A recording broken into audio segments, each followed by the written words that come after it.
Assalamu alaikum. Hi guys, my name is Fatima. If you're new here, welcome to my channel.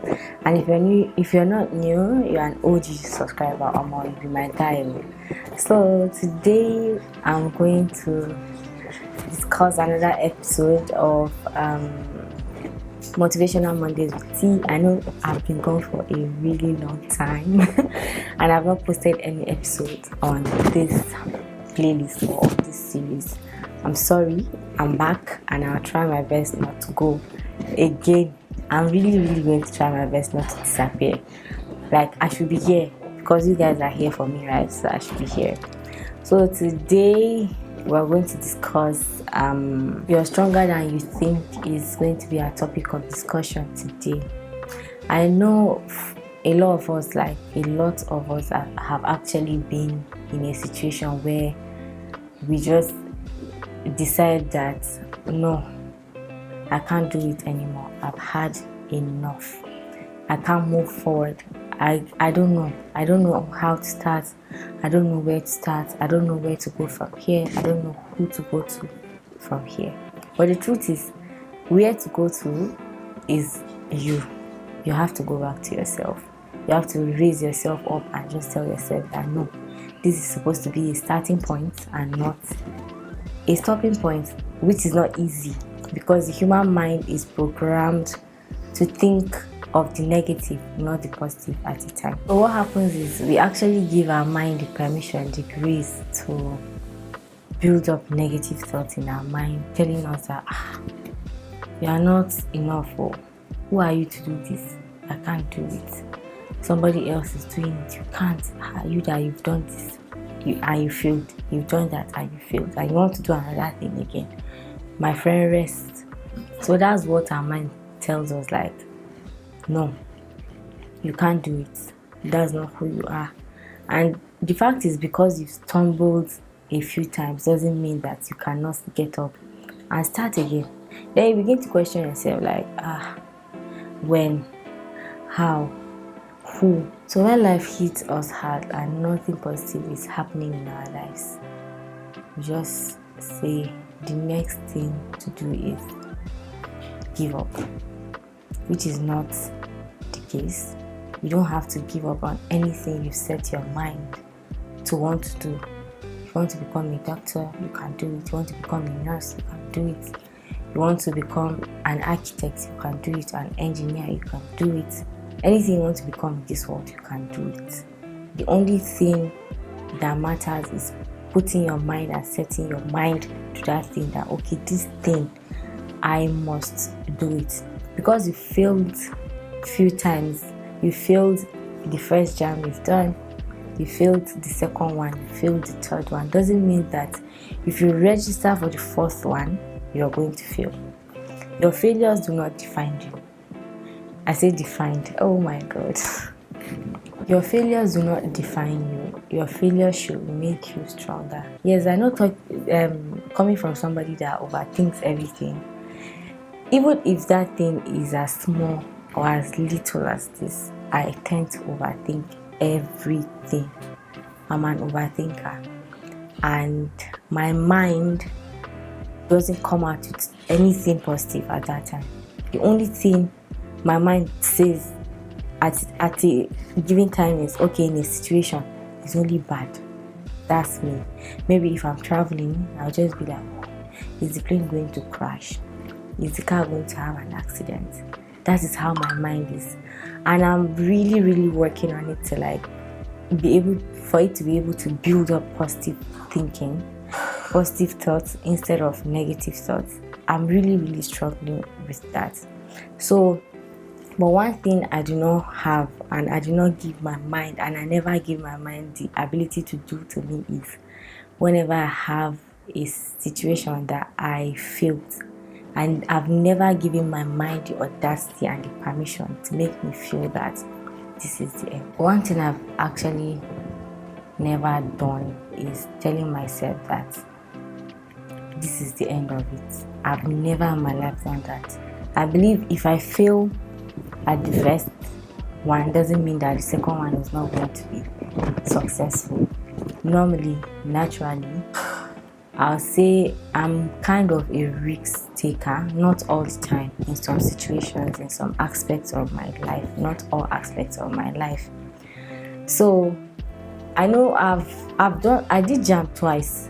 The first one, I scored like I was one of the highest in my school. I think the second, and the second one I did it even though I didn't even finish it, because that time I was in university of my degree and there was this insecurity wahala the day I was in jam.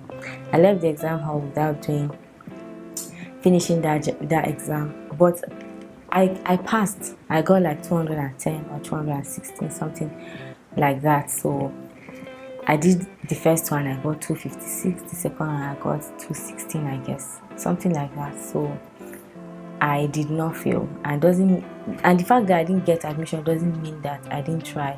I was actually not depressed. Like, I wasn't. The first time when admissions were given out and stuff, and my mind just told me that it's not yet time. I have this belief that if it is not yet time for me to achieve something, it doesn't mean that I'm not going to achieve it in life. It means that this is not the right or the best time for me to achieve it. I've come in terms with that aspect of my life. Even though I'm an overthinker and I tend to like even think negative most times, I still did not give my mind the permission to make me feel like a failure when I tried to do something and it failed. I don't do that. So it should go to you as well. You should never give your mind the permission to make you feel that because you tried something and you did not achieve it and you're a failure, and because people are doing that same thing and they are progressing and they are successful in doing that thing and you were not, doesn't mean that if you try again you're not going to get it right. Do you understand? So we are actually stronger than the way we think we are. Our mind is very strong. It depends on what you give your mind.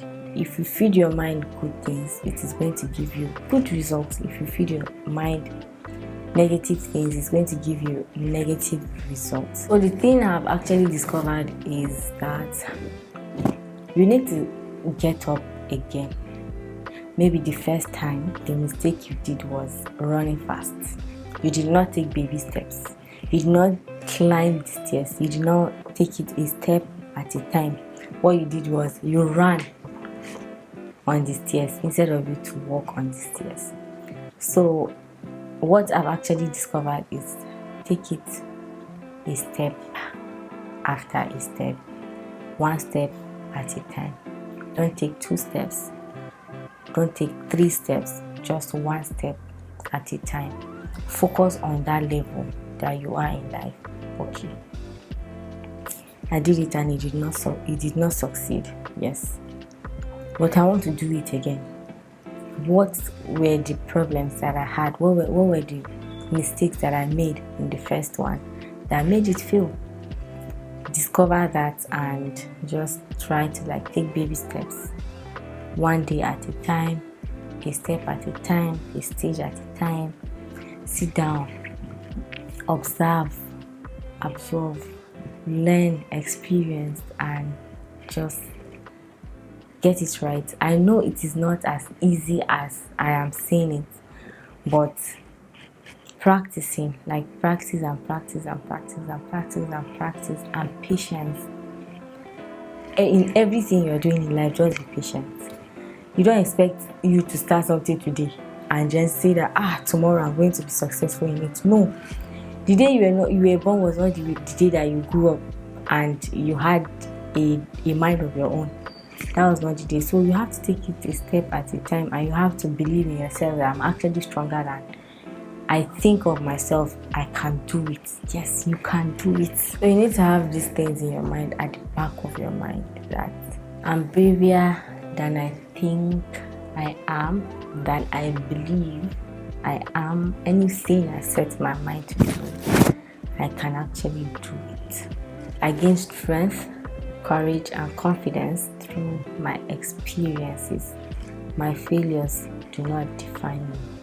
one mistake can bring me 100 positivities in my life. I have virtually unlimited potential to achieve anything in this world. The only thing I need in my life is to focus and don't lose focus. I may not be able to control all the events that are happening in my life, but I can choose either to be increased or to be reduced by then. So it depends on what I want to do generally, and it depends on what I believe in myself. I believe that if I believe that I'm confident, people will believe that I'm also confident. But if I believe that I lack confidence and I'm insecure about so many things, people will still believe that I have insecurities. So it's up to me. It's the way I present myself to people that they are going to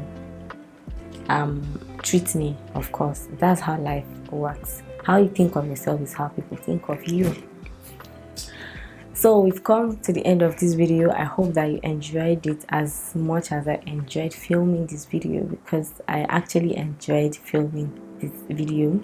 And make sure that you actually get a pen and a paper and just take maybe 1 or 2 lessons from this beautiful video, and try to, like, what do you put it, how did you put this in English, and try to, like, include it in your lifestyle activities and your daily life routines. And make sure you stay beautiful as I am, and I'll see you guys in my next video.